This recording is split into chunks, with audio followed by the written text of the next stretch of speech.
Blog Talk Radio. Hello, folks. How you doing? It's Danny Tisdale, and you're right here with me and our guests here on the Danny Tisdale Show. And I hope you are doing good because I am doing great. Got my tea right here, and the team is around. And today we do as we usually do and love doing, which is to welcome another leader, legend, and trailblazer who in and around Harlem as we celebrate Harlem, the greatest community in the world. I didn't say that. The New York Times did. And you know that already. Well, let's get right into it. As commissioner of the NYC Department of Small Businesses Services, Gregg Bishop is charged with running a city agency focused on equity of opportunity that leads to economic self-sufficiency and mobility of New York City's diverse communities. SBS activity connects New Yorkers to good jobs, creates stronger businesses, and builds a thriving economy in neighborhoods across our wonderful 5 boroughs. Born in Grenada, and raised in East Flatbush, Brooklyn, Bishop began his career at an agency in 2008 and was responsible for a suite of programs designed to make it easier for businesses to start, operate, and grow and to recover from emergency. He was successfully promoted into higher positions as Deputy Commissioner of Business Development Division and Assistant Commissioner of Division of Economic and Financial Opportunity at SBS, Small Business Services, where he oversaw parts of MWBE program, including certification, capacity building to support business needs of city buyers and prime contractors. I think I'm almost exhausted. I won't be able to do the rest of the interview because of that bio. Okay, I'm just joking. Team is bringing oxygen. I should be okay. Hello, Mr. Bishop. How are you doing, sir? Danny, how you doing? Thanks for having me. And hello, Harlem. Thank you. And I'm sure they're thanking you and really looking forward to this conversation. And first of all, before we even start, I really want to thank you for the work that you're doing in Harlem and the other 5 boroughs, as if Harlem is a borough, but Manhattan and the remaining boroughs. Thank you for your work. If you talk to Harlem Light, they'll say it is a borough. It's a 6 I know. borough. I didn't want to go there, but since you went there, that is exactly the case. No need to be said. But, I'm really looking forward to this conversation, and your team has done a great work of, really connecting us, and so I want to get right into it. Who can participate in the small business services programs, and especially the new program, which is BNYC program? Yep. So thanks again for having me, and I really appreciate my forum to just raise awareness of our services. So the good news is, the services we offer at Small Business Services is open to all New Yorkers.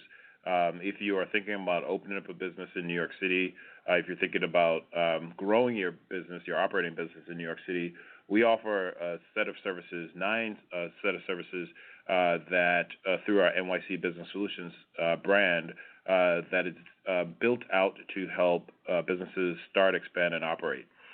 So we actually have a NYC Business Solutions Center right in the heart of Harlem on 125th and St. Nick, and we work closely with business owners to help them either provide education. These are free services. So if you're thinking about how to grow your business and you want to have a business plan, if you think about, roadmap to financing, how to get more financing for your business, we can help you figure out the path to that. If you're thinking about, how to keep your books correctly, we have free courses in QuickBooks. And what we do is really we try to make it easier for the entrepreneur.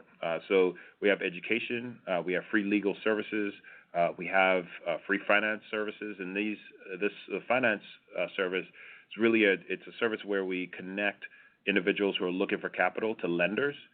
Most business owners spend between 24 and 48 hours just searching for the right capital. And we want to make sure that we connect businesses to good capital that will help grow their business and not put them into more debt.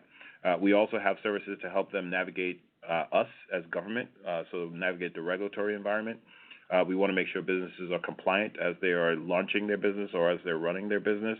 And we also have a service to connect businesses who want to diversify their revenue stream, to connect them to contracting opportunities with government, including New York City. So one of the programs and one of the things that we've done since I became commissioner was focus on equity of opportunity. So we have programs focused on immigrant entrepreneurs. We have programs focused on women entrepreneurs because they face additional barriers. And one of the programs that we just launched, which you mentioned, was a program specifically focused on Black entrepreneurs. We are at the early stage of this program, and what we're doing, and we had a kickoff a couple of weeks ago, actually, right in Harlem at the Apollo, where yes, we know.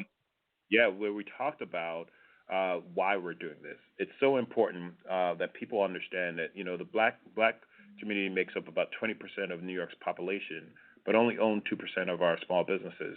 And nationwide, the statistics are really glaring nationwide, where black individuals are 50% more likely to want to start a business than their white counterpart, but only 50% of those actually start a business.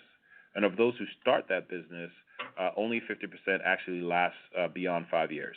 So we want to, as a city, we want to be very deliberate and specific in terms of, similar to what we did for women entrepreneurs, identify the barriers that are preventing individuals from being successful. We want to figure out how we can create more black-owned companies in some of the high barrier sectors like technology and healthcare. And we want to make sure that when we're creating programs, that we have the input of our constituents that we want to serve. So this is a human-centered design approach. A lot of government offices tend not to ask the very people that they want to help, but we in New York City, we do it differently. So we talk to the community, we identify the barriers, and then our goal is to then launch programs in 2020 that will address what we are hearing. So we had a terrific start. We had over 1,600 people who RSVP'd, and they are now connected to us. They are filling out a survey. It's a 10-minute survey, so I'll encourage your listeners, if they go to nyc.gov/BENYC to fill out the survey. That will help us get data that's so important, specific to the New York City environment, because we have a lot of nationwide data, but we want to make sure that as we are building our programs in New York City, that we're addressing the specific needs of our New York City black entrepreneurs. Well, that's a lot, and you're doing a lot. Yeah. What are the differences? Can I call you Gregg or Mr. Bishop? No, you can call me Gregg. That's totally fine. Okay, great. Not that I put any pressure on you by everyone listening to me ask you that question. What is the difference between BENYC and MWBE? That's a great question. So the city's Minority and Women Business Enterprise Program, for those who may not know what the acronym MWBE stands for, was specifically created to help minority businesses who are interested in diversifying their revenue stream by becoming a vendor for government, in this case, New York City. That is for businesses that have been in operation for more than a year. That is for businesses that's already providing a good or service, and they want to actually add additional revenues. Government contracting is a good route to do that, but it also is very, you have to be ready in terms of being able to contract for government. Government tends to be very specific, and that is all government, whether it's the city, whether it's the state or the federal government.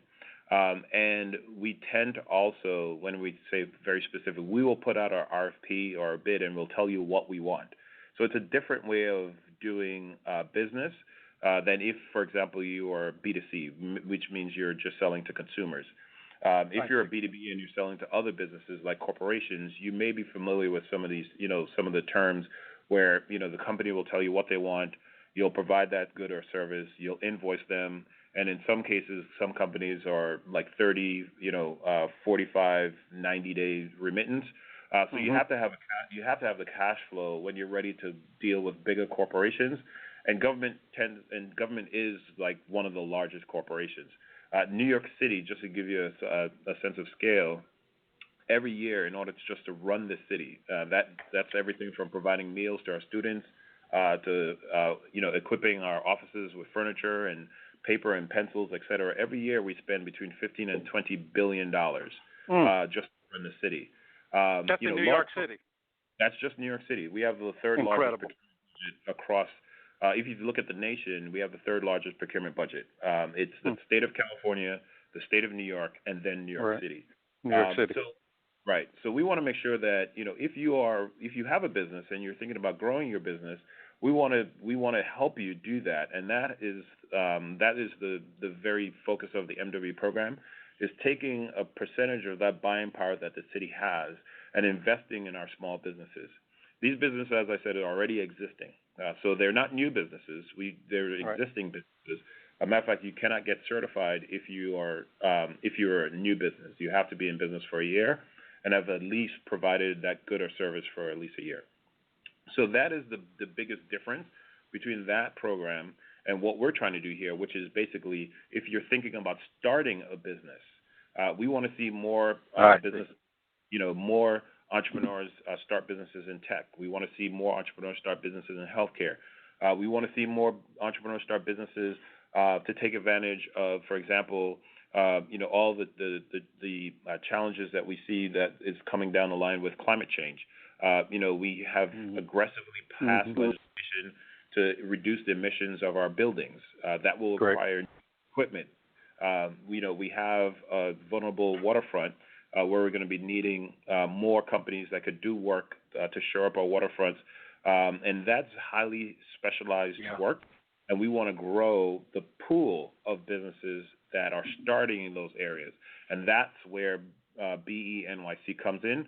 It's sort of like addressing the beginning of the pipeline so that the MW program could take advantage of the end of that pipeline.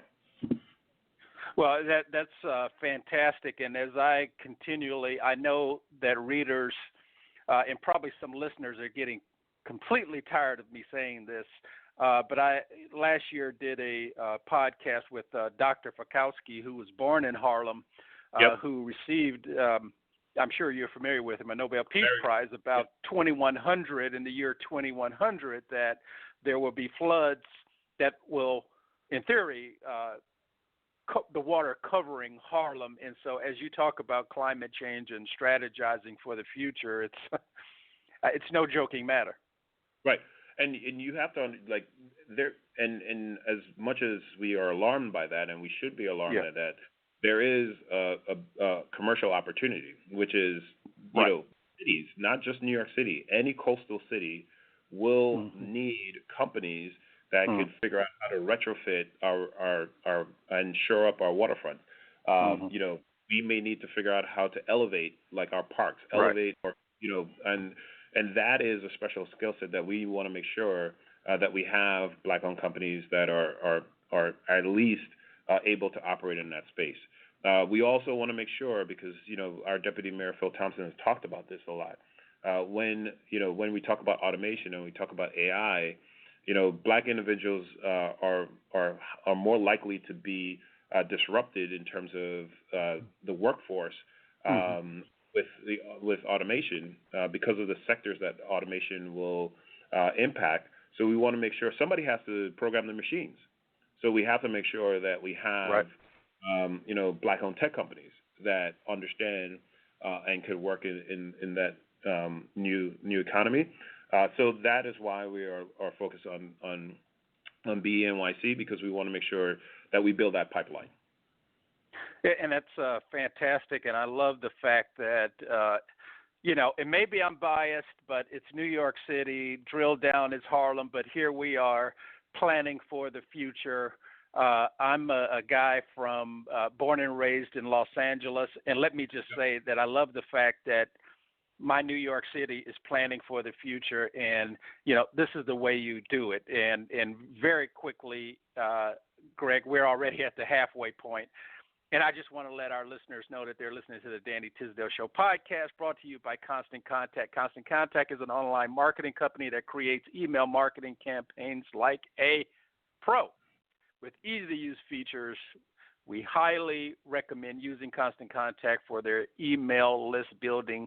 Click the link below. I'm pointing at it, and sign up. You are listening to the Danny Tisdale Show on Harlem World Radio, and we're right back with the commissioner, Mr.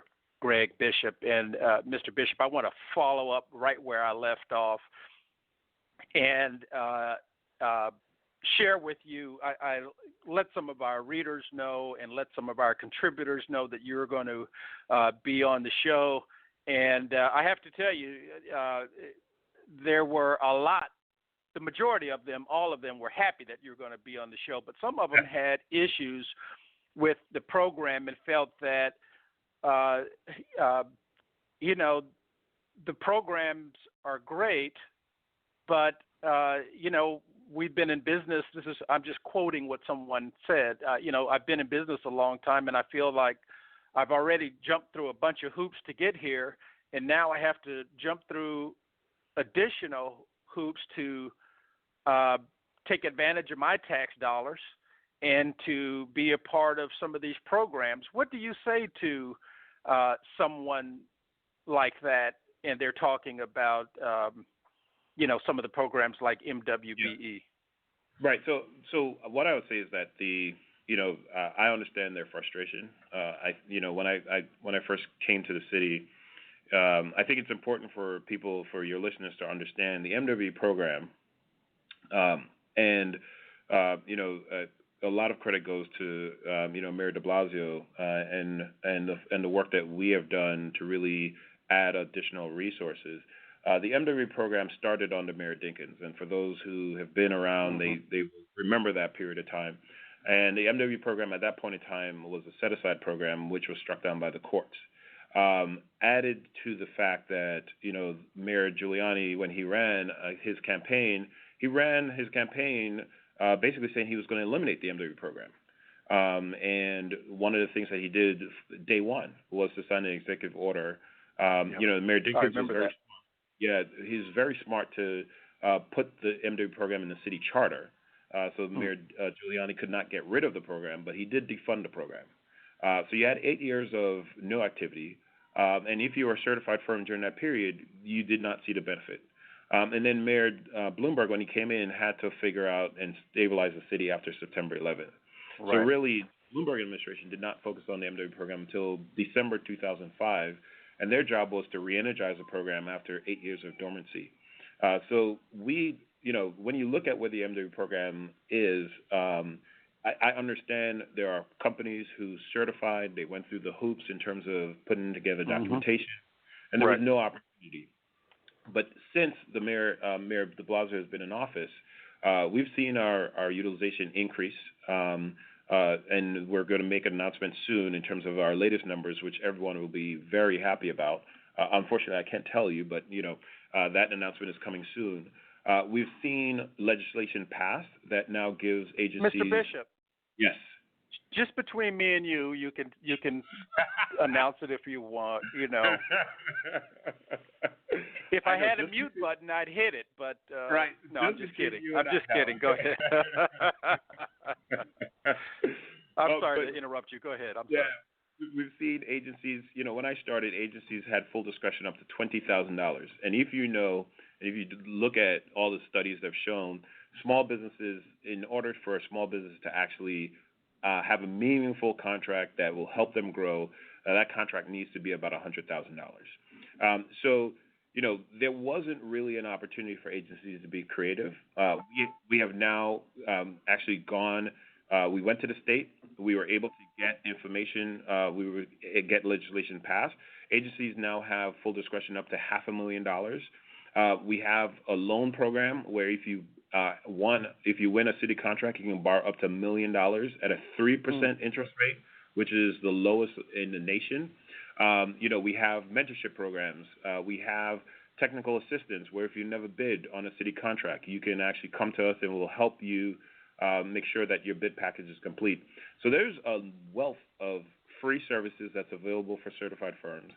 There are now programs that agencies have discretion to use, but only for certified firms.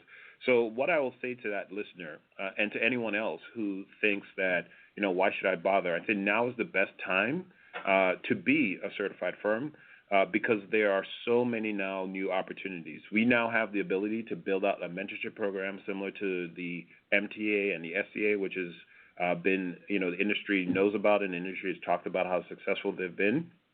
Right. So in the next couple of months, we will be using these new tools to create more opportunities for MWBs. We've added an additional $80 million in terms of new spend based on the fact that about 2 years ago, we got the state, actually maybe last year, we got the state to increase the discretionary spend to $150,000. So you can only imagine once we put the rules out up to $500,000, how much new spend we will be able to connect MWBs, certified MWBs to. So all that to say is that there's a lot happening. If you're a certified firm, please come to us. Let us know if you've not won a contract. We need to check to see if your codes are correct. We need to make sure that, it is business development. So we want to make sure that you're talking to the right agencies. And we have a whole staff that will help you, with your setup and develop a business development strategy. If you are winning contracts, we want to make sure that we help you grow that business and win larger contracts and develop a strategy. So we have all the resources, thanks to the mayor and the Office of MWBE, to help you become a better customer to New York City. Well, I want to say that you guys are doing a great job, no matter what others may say, and I imagine too that everybody wants to, who has a job wants to do their job better, yep. And I'm sure that that's the goal. I'm sorry, were you going to say something? No, I was going to say we're not there yet. I mean, we have come a long way, but in no means the mayor set an aggressive goal that 30% of our spend should be with MWBEs, and so we're still pushing. And I will encourage anyone who is certified that is looking for opportunities or may either whether you're happy or you're dissatisfied to contact us and let us know how we can be helpful. We do have a mailbox, mwbe@sbs.nyc.gov. They can email us. They can call 311 and get access to these resources. But I've been in this business for a long time, and I will tell you now is the best time to be an MWBE because now the city of New York has a lot of resources. There's still some structural issues. We need to figure out our insurance, the cost of insurance for MWBEs. There are certain things that we are hearing in the community that's preventing them from being successful. But as we hear about those things, we are working either internally or with our advocates to address those. I think we're down to the last 7 minutes. I knew it would fly by, and I probably go by fast. Yeah. I knew it. And of course, as we speak, I have more questions. But I wanted to. I'm always curious. When I do the podcast about the people behind the scenes on how they do how they empower themselves to do what they do. And I'm here listening to you speak, maybe script is the wrong word, but you've probably talked about this so many times over and over again, and I can hear you're passionate about what you do. But Gregg Bishop, how do you kind of, do you go home and turn on the TV and you're just looking at a TV and you have a beer? How do you kind of escape, to kind of get away and refresh yourself and do a reset? Oh man. To be honest, it's hard to escape. And that's one of my faults. I mean, I think about the Gregg Bishop that grew up in East Flatbush, the Gregg Bishop that, but for the grace of God, was able, to get into tech. I went to HBCU, Florida A&M, and you are the American dream, brother.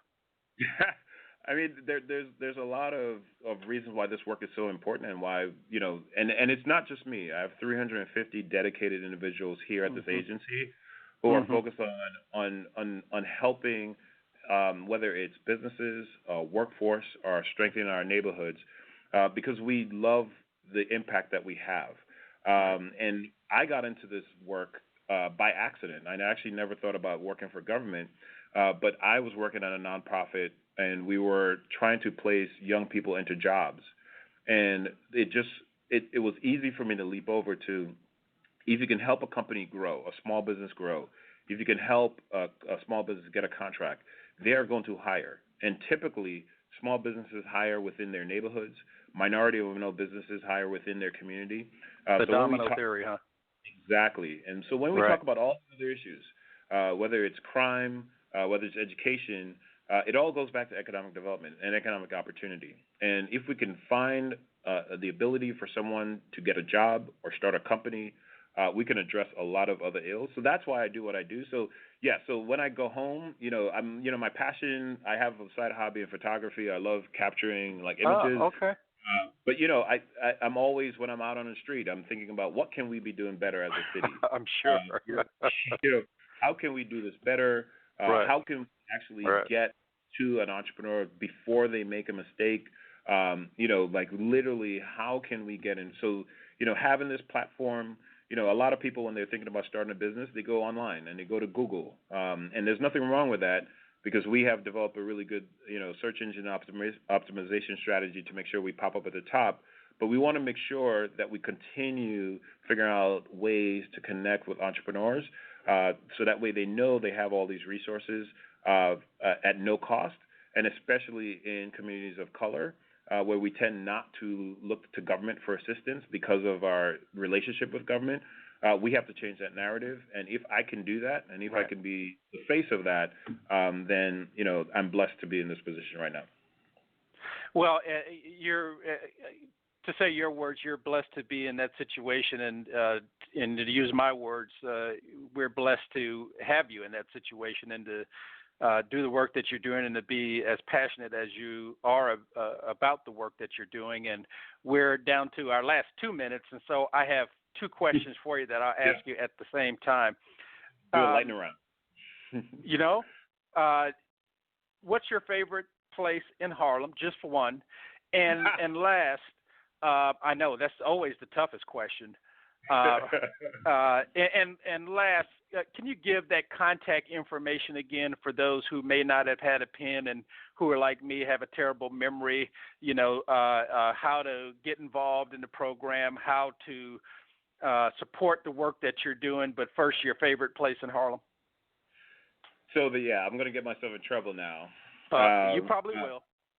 But Amy Ruth, I've always been. I've always been a fan, and whenever folks come to New York, I take them there, and the Obama, I think it's the Obama, is like my favorite menu item. So anyway, so now that I'm going to get in trouble, everyone else that will see me at different places will say, that's right. Oh, I can't believe you said that. What about my place? I treated you good here. Here you go. Okay, I know.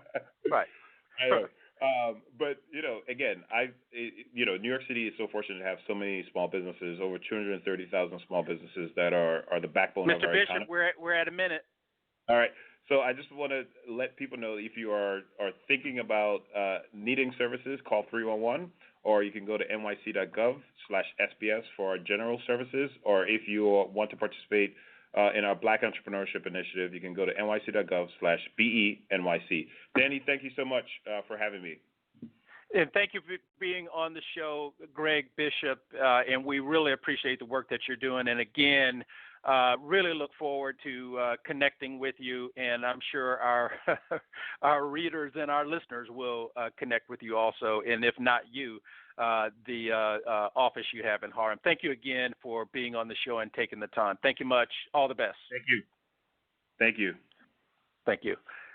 Well, folks, there you go. We another great guest doing great work, and that's what we love in this village of Harlem that we love so much.